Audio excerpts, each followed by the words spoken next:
What's going on, people? I bought a supercar, big horsepower. I don't even know what that is. 1.4, 1.5 liter engine. And it's a Nissan, what the hell is this? Versa, yeah. Kind of ugly looking thing, but cheap car. It was at the Copart by now. Anyways, runs and drives says hail damage. I kind of see here and there a couple dents. It's kind of almost hard to see. I don't know, no check engine light on, nothing. Tires somewhat decent. So I figured it's kind of cold out, weather's kind of crappy. So I'm gonna get a little project for myself. Well, it ends up being actually a project. So I actually picked it up today. This morning, then I went to work, came back, and this is the evening. It's like almost midnight. And I don't even know what to start. So runs fine, but shifts weird. Well, it doesn't really shift. It's CVT transmission. So it doesn't shift. It has only one gear apparently. So I started making a little bit of research. I heard about him, never dealt with him. So my rule of time, every time I buy a car, fix it up or to sell, make myself a little money and help somebody else with a cheap car.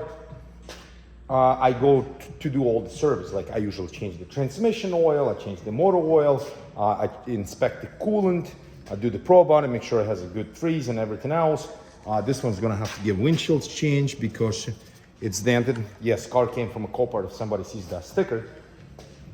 Anyways, so I try to make a research how to change the oil and CVT transmission and Nissan Versa. So right here is the oil pan. And it's quite of a pain in the ass, but now throughout the process, I figured out how to refill it. Even my scanner over there, which is playing music right now, it doesn't have any information how to service this transmission.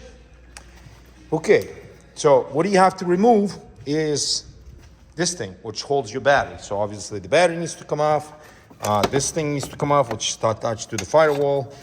This is, I believe, I don't even know what the modular for, but here's basically top of your transmission. There's a motor mount, but you need to get into this dang dipstick. And it has this dipstick, which it doesn't measure anything. It's just not long enough. And I got the pan off of it because can't drain the oil any other way. And then I brake cleaned everything. I wouldn't say it had tremendous amount of metal shavings. It will have some, like more of a dust. And the gasket looks pretty good, so I will reuse the gasket because I don't have another one.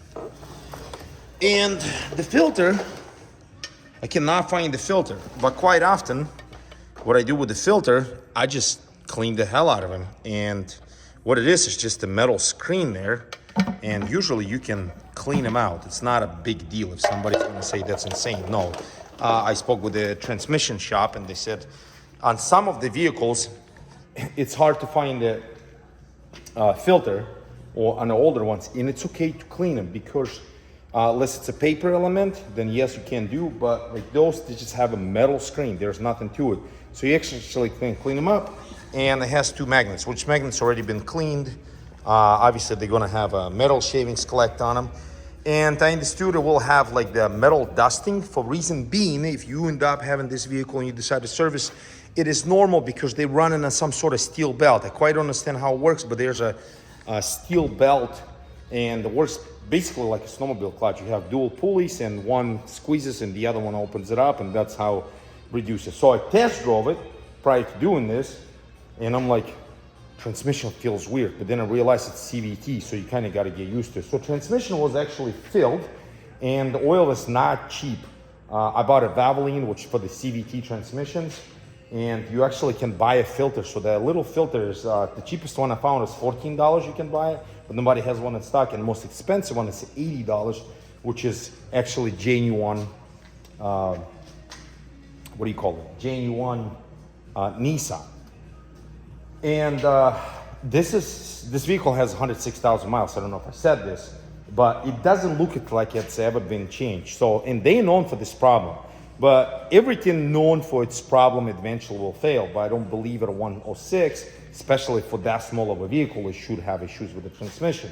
So I'm not trying to hide anything. I quite understand how this thing works when I'm selling it, and I will explain. I might let somebody drive it who had experience with CVT and tell me if it's something wrong, because my scan tool said everything perfectly fine. There's no checks, no store codes in the transmission or anything. There's no slippage codes or anything. So I'm just changing the oil. This is pretty much about everything, how about the car and how to change the oil in the CVT transmission. So the refill part of it, the pan right here, let me switch the camera. This is your drain plug, which goes right there. And it's actually like an Allen.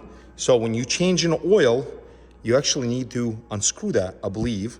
But since I'm dropping a pan, this is your fill level. See how it's sticking out? But when you install back on your oil pan, that's what you use that dipstick for. But my car, I have in the jack stance, which is leaning backwards. What I'm gonna do, literally, some people will criticize me for this. It's okay to refill the transmission by little bit. Whatever is too much, usually, like right here on the top, I don't know if camera will catches it. It has a breather, and anything extra usually will puke out. Obviously, you fill it clear to the top till it starts coming out without a vehicle running. Yes, that's too much. But if you overfill it by, let's say, 1/8 of a quart more, I don't think it's gonna hurt anything. You preferably overfill it than underfill it, because if you underfill it, then it's not gonna have enough capacity to carry the heat out of the transmission, and then can create a problem. So basically, once again, you will install your pan back on, leave that plug off, and start filling through this dipstick right there. And this little guy, it's kind of tricky to take it off, but see this little tab? There's a metal piece goes inside. So you gotta push on that middle, and this thing will come out like with no problem. It's just weird how they make it. Like, why would you make something, come on camera, something like this? Just, I don't know why. It has a piece of metal. Why you would just not make a plug? But I don't understand. So, less you have to take the dipstick off, and then you measuring this as a, I don't know, I don't understand, but whatever. My plan is to pretty much install the pan, fill the transmission fluid till it started coming out from my drain plug, and that's it. And we'll see. Then I got the oil for the engine. The one thing I forgot about our air filter, but we'll inspect it. I believe this car came from 811. We'll drive around and inspect the wires. It's fairly filthy, but I didn't pay much for it. $2,000 for 106,000 miles, so it should be a little over $2,000. I think it's almost 2,300. So by the time I service and everything, I might make something on it, might not. Hopefully I will. I'm gonna have to remove the stickers, slow moving vehicle, and then clean it.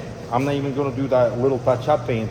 The hood looks beat up, but this will come off, the little stone chips.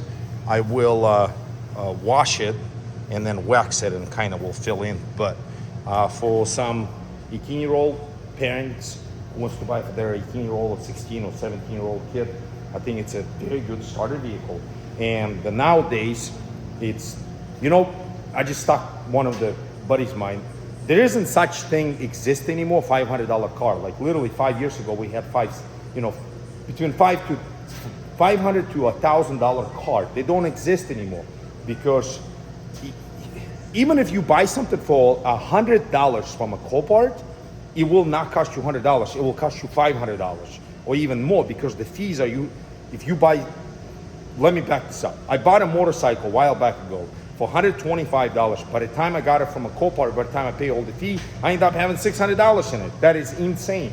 And from a private party, now the scrap yard gives you more than a vehicle is worth. So there isn't such thing anymore, $500 vehicle. So anyways, if you have one of these cars, hopefully this information will help you. Thanks for watching all.